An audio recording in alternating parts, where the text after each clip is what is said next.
بسم اللہ الرحمن الرحیم۔ سامعین و ناظرین حضرات،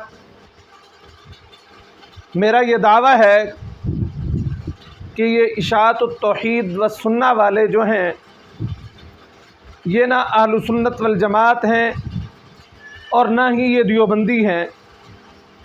الحمدللہ خضر و حیات نے یہ تو تسلیم کر لیا ہے کہ میں دیوبندی نہیں ہوں۔ آپ اس کلپ کے اندر دیکھیں، جو کلپ چل رہا ہے اس کو توجہ سے سماعت فرمائیں، اس کے بعد میں اس کے اوپر تفصیل سے بات کرتا ہوں۔ آج کل یہ بھی مسئلہ بن گیا ہے، بعض مولوی کہتے ہیں جی مناظرہ ہونا چاہیے، دیوبندی کون ہے؟ میں نے کہا پترا تو مسلمان ہی نہیں، دیوبندی کون ہے؟ مناظرے ہو رہے ہیں، دیوبندی کون ہے؟ جو دیوبندی ہونے کو دین سمجھتا ہے، دیوبندی ہونے کو جو مذہب سمجھتا ہے اور دین سمجھتا ہے اور ایمان سمجھتا ہے، خدا کی قسم وہ مرتد ہو سکتا ہے، وہ مسلمان ہو ہی نہیں سکتا۔ یہ تم نے فرقے بنائے، فلانا بریلی تے فلانا دیوبندی تے فلانا، یہ تیری ہندوستان کی پیداوار فرقے ہیں۔ میں دیوبند کو نہ مذہب سمجھتا ہوں، نہ فرقہ سمجھتا ہوں، نہ کوئی دین سمجھتا ہوں۔ دیوبند ہندوستان کا ایک شہر ہے اور اس کے اندر ایک مدرسہ تھا، اس میں کئی نیک لوگ بھی پڑھے ہیں اور کئی بدترین مشرک بھی پڑھے ہیں۔ نما نکلا ہے میں دیوبندی، کہ تو دیوبندی، اور میں نے کہا کہتے دیوبندی نہیں، میں نے کہا مجھے قبول ہے میں دیوبندی نہیں۔ آپ نے دیکھ لیا جس طرح سے یہ دارالعلوم دیوبند کے خلاف اپنی زبان کو بے لگام استعمال کر رہا ہے اور اکابرین علماء دیوبند کی یہ توہین کر رہا ہے، اور پھر اس کے بعد یہ دارالعلوم دیوبند کو بھی نہیں معاف کر رہا۔ کوئی آدمی کسی ادارے میں علم حاصل کرنے کے بعد اگر وہ بے ایمان ہو جاتا ہے تو اس کا ادارے کا کیا قصور ہے؟ اس نے اسماعیل کا نام لیا ہے، اگر وہ وہاں سے پڑھ کر آ کر پھر بعد میں اگر اس نے کوئی اور مسلک اختیار کر لیا تو اس میں ادارہ کا کیا قصور ہے؟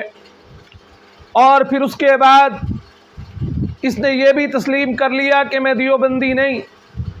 انشاءاللہ جس وقت ہماری ان سے ایک بھی مجلس ہو گئی اور عدالت نے ہمارا مناظرہ کرا دیا تو انشاءاللہ ہم ان کو اہل سنت والجماعت سے بھی خارج ثابت کریں گے اور انشاءاللہ یہ تسلیم بھی کریں گے۔ تو اس سے میرا سوال یہ ہے کہ جب تو دیوبندی ہے ہی نہیں تو پھر تو نے اپنی کتاب کے اندر تو نے یہ ترجمان مسلک علماء دیوبند جو لکھا ہے یہ کیوں لکھا ہے؟ جب تو خود دیوبندی نہیں تو پھر تو ترجمان مسلک علماء دیوبند کس طرح سے بن سکتا ہے؟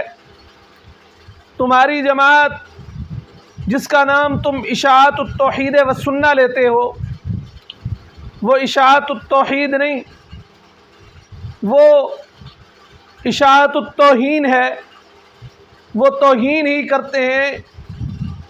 اشاعت التوحید اس کا نام نہ رکھو، اس لیے کہ تمہارا مقصد صرف اور صرف توہین کرنا ہی ہے۔ خضر و حیات خود بھی اکابرین کی توہین کرتا رہتا ہے اور اس کے بعد اس کے کارندے جو ہیں وہ بھی اکابرین کی توہین کرتے ہیں، اور پھر آگے انہوں نے والسنہ لکھ دیا۔ اس کو بھی ختم کرو، اس لیے کہ تم سنت کی اشاعت کب کر رہے ہو؟ جہاں پر بھی دیکھو، جس جگہ پر دیکھو، تمہارے جتنے بھی کارندے بیٹھے ہوئے ہیں ان کی زبان پر گالیاں ہی گالیاں ہیں۔ جب تم توہین کرتے ہو اور گالیاں بکتے ہو اور جماعت کا نام تم نے اشاعت التوحید والسنہ رکھا ہے، تو پھر تمہیں چاہیے کہ تم اپنی جماعت کا نام بھی تبدیل کرو تاکہ لوگوں کو پتہ تو چلے کہ تمہارا مقصد صرف توہین کرنا ہی ہے۔ باقی خضر و حیات، جب تو نے تسلیم کر لیا کہ میں دیوبندی ہی نہیں ہوں تو پھر ٹھیک ہے، تو یہ بھی واضح کر کہ تو ہے کیا بھلا، کون سا تیرا مسلک ہے، کیا چیز ہے تو، اور پھر تو اکابرین علماء دیوبند کے خلاف اپنی زبان کو استعمال کرنا چھوڑ دے، اور پھر اسی طرح اپنے نام کے ساتھ ترجمان مسلک علماء دیوبند بھی نہ لکھ اور اپنی اس کتاب سے بھی اس کو ڈیلیٹ کروا، اس کا صفحہ بھی میں ساتھ لگا رہا ہوں۔ ناظرین حضرات، آپ دیکھ کر خود انصاف کر لیجئے کہ کتنی توہین کرتے ہیں اور یہ اپنے آپ کو دیوبندی کہنے کے کس طرح سے حقدار ہیں۔